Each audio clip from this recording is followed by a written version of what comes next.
Saya mau nanya agak lebih serius nih karena Mas Karding, Mbak Diana ini menjadi Menteri dan Wakil Menteri Kabinet Merah Putih. Mas Karding waktu ikut dipanggil ke Kertanegara? Ikut. Ikut ya?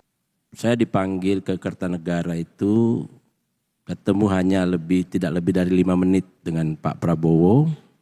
Dan Pak Prabowo mengatakan begini, Mas terima kasih Anda mau bergabung membantu saya sebagai menteri.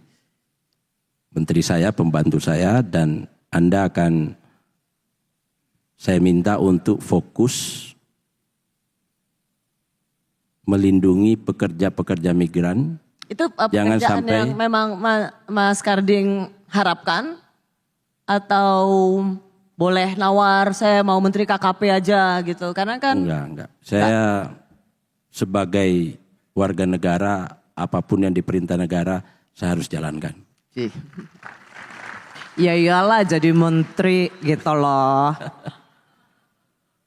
Kalau Mbak Diana waktu itu Ibu Diana ini bisa dibilang birokrat tulen ya.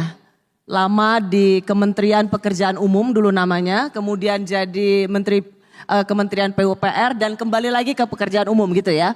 Jadi waktu itu dirjennya Pak Basuki ya. Dirjen Cipta Karya waktu itu saya. Ini adalah dunia yang semuanya bisa dibilang laki-laki, maskulin sekali. Tapi ada seorang perempuan bisa berkiprah di Kementerian Pekerjaan Umum. Saya lihat di sini juga banyak wanita, ya. Wanita semangat dong, kita bisa sama-sama perempuan. Kita haknya sama antara perempuan dan laki-laki. Benar nggak? Waktu itu pegawai negeri bisa dibilang mulai dari bawah Mbak Diana? Dari bawah, saya mulai, kalau boleh jujur, saya mulai dari kontrak. Kontrak itu belum CPNS. Saya ujian CPNS itu sampai 2 kali baru masuk. Karena gagal? Karena gagal, terus nggak bisa terima, tapi akhirnya saya dapat masuk yang ketiga kalinya. Wah, bisa naik sampai dirjen dan kemudian jadi wakil menteri pekerjaan umum. Alhamdulillah. Mbak Wamen, tapi benar nggak kalau di birokrasi itu kalau mudah harus dibikin susah. Kalau mudah, saya dapat apa? Benar nggak birokrasi gitu? Sebenarnya enggak ya. Artinya kalau saya dari sisi government ya, government artinya kita tidak mempersulit, tapi kita harus ada unsur kehati-hatian. Kalau menurut saya seperti itu. Sehingga dengan unsur kehati-hatian itu kita harus terlalu banyak cek ini. Tapi satu hal, jangan terlalu lama, harusnya speednya cepat kayak gitu. Ini foto-foto waktu masih dirjen ya? Ya, ini Mbak foto Diana. pertama kali saya dapat tugas melakukan mengkinclongkan Istiqlal. Jadi Istiqlal itu dianggap kurang kinclong karena kumuh ya, kita diminta untuk mengkinclongkan Istiqlal. Ya, nah ini ada Pak Koswara juga kalau ini di IKN. Ini pada saat ngecek untuk Istana Garuda. Istana Garuda di IKN. Benar nggak kalau untuk perempuan untuk menunjukkan segala sesuatu itu dia harus 2 kali membuktikan dibandingkan laki-laki yang cukup dengan demo bisa lulus terus Kalau itu betul. Betul kan? Betul ya. Kena serang. Artinya kita harus menunjukkan bahwa kita bisa dan kita mampu dan kita bisa melaksanakan itu bisa, karena tantangannya perempuan itu kan banyak ya. Ya, katanya suka banyak liburnya, suka banyak izin cutinya dan sebagainya. Tapi jujur terus terang sampai dengan saat ini saya juga suka dimarahin sama suami saya, kok kamu nggak pernah cuti ya? Itu nggak pernah cuti ya, waduh kalau nggak pernah. Dan hari ini ketika menjadi tamu Rose on Lock di Semarang, sebelum datang atau duduk di atas panggung ini, Mbak Wamen ngecek dulu ya, ngecek pekerjaan. Ya itu kebiasaan saya, nih kalau saya jalan kemanapun, Saya datang kalau waktunya masih ada, saya mesti ngecek ke proyek manapun. Nah, kita akan ngecek juga karena Mas Karding ini adalah Menteri untuk Perlindungan Pekerja Migran. Kita lihat banyak sekali Mas Menteri cuitan dari netizen yang merasa bahwa generasi X berdasarkan banyak survei itu 9 juta lebih menganggur. Sehingga mereka merasa jangan-jangan mereka lebih baik bekerja sebagai pekerja migran. Di sini kalau misalnya bisa baca itu cuitannya adalah emang sulit nyari kerja di Indonesia. Kalau punya paspor dan udah milih dan masih muda, serta punya mental ikut, sebaiknya merantau ke luar negeri. Gue juga bingung apa yang dicari di Indo, loker susah, udah gitu kalau ada UMR, potong tapera dan pajak lainnya, belum lagi kosan terus ngirim orang rumah, susah deh.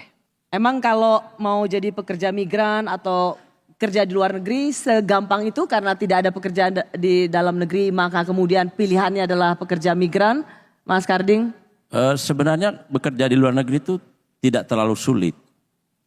Kita hanya butuh sertifikasi tentang keahlian kita, ya keahlian apapun lah di bidang masing-masing. Yang kedua hanya butuh paspor, cek kesehatan, sudah bisa jalan tuh. Ya. Hanya memang begini, nama kementeriannya ada kan perlindungan ya, pekerja migran. Betul. Berarti ada yang harus ada sebuah situasi di mana pekerja migran kita ini banyak kasus. Tadi kalau Mas Kardi kan menceritakan kisah suksesnya atau apa yang dicari. Tapi banyak kasus pekerja migran itu justru mendapat bisa menjadi korban perdagangan manusia. Apa yang Mas Karding bisa katakan di sini supaya bekerja di luar negeri itu satu hal, itu bisa jadi membanggakan selama satu skill dan kedua mengikuti prosedur yang memang legal. Ya, jadi memang PR kita sekarang cukup banyak karena dari 5 juta yang terdaftar ada lebih dari 5 juta yang tidak terdaftar atau ilegal. Dan ilegal ini rata-rata dia low skill. Nah low skill, ilegal pasti rentan terhadap eksploitasi termasuk TPPO. Nah ini yang agak sulit kita urai hari ini. Tapi kita akan memperbaikinya dengan memperbaiki mulai dari aturannya. Sekarang sudah ada undang-undang khusus perlindungan namanya Undang-Undang 18 2017. Kita perbaiki pelayanannya. Karena orang dari kampung itu didatangi oleh kadang-kadang calo dijanjikan bekerja bagus, dapat gaji besar, ternyata di sana bukan di tempat itu dibekerjakan, tapi di tempat lain dan gajinya kecil dan disiksa. Itu yang banyak kejadian. Nah oleh karena itu itulah tugas kementerian ini adalah pelan-pelan mengurai, menyelesaikan ini. Jemima sendiri padahal kan fakultas hukum, pernah tertipu? Pernah. Tertipu siapa nih Kak? Karena waktu mau manggung, coba kita lihat. Waktu itu kan kamu, nah ini ceritanya apa? Bahwa kamu sudah mau dikontrak untuk nyanyi, tapi ternyata kamu kena scam. Iya benar. Sebenarnya ternyata banyak dari teman-teman satu industri kita yang sering juga kena scam kayak gini. Jadi ini sebenarnya bukan hal baru. Ternyata banyak yang kena cuman gak berani ngomong karena kesalahan dari manajemen mereka atau kesalahan dari tim internal mereka yang akan membuat nama internal mereka tuh buruk gitu. Jadi mereka gak berani ngomong. Jadi mereka banyak nge-DM aku doang kayak, iya ya kita juga kena lagi dan kenanya gede-gede ada yang 30, 50, 100 juta. Itu bener-bener sesepele karena gak ngecek mutasi. Memang kesalahan internal gak bisa dibohongin. Tapi ini tuh ternyata udah sering terjadi dan penyebabnya tuh selalu karena dari tim internal itu lagi sibuk, dipantau sosial medianya, oh si ini lagi sibuk, lagi hektik, lagi ribet nih pasti gak akan ngecek mutasi. Langsung aja kita bilang aja kita kelebihan transfer, ntar mereka transfer kita balik gitu. Karena mereka lagi sibuk, mereka gak akan ngeliat gitu. Dan ya sialnya memang tim aku lagi sibuk banget waktu itu dan gak ngecek mutasi, akhirnya kenalah penipuan itu gitu. Jadi dibilang bahwa udah ditransfer padahal belum ditransfer. Iya, scam lah. Oke, dan kamu udah sempet nyanyi waktu itu? Belum, jadi memang posisinya itu aku lagi di luar kota, lagi boarding pesawat, lagi mundur. Terus timnya itu kan dekat sama aku duduknya, kita sebelahan. Dia tiba-tiba ngomong, kok nggak ada ya transferannya, katanya udah ditransfer. Terus aku kayak, hah apa? Apa yang udah transfer? Aku kan nggak tahu menahu soal deal-dealan mereka gitu.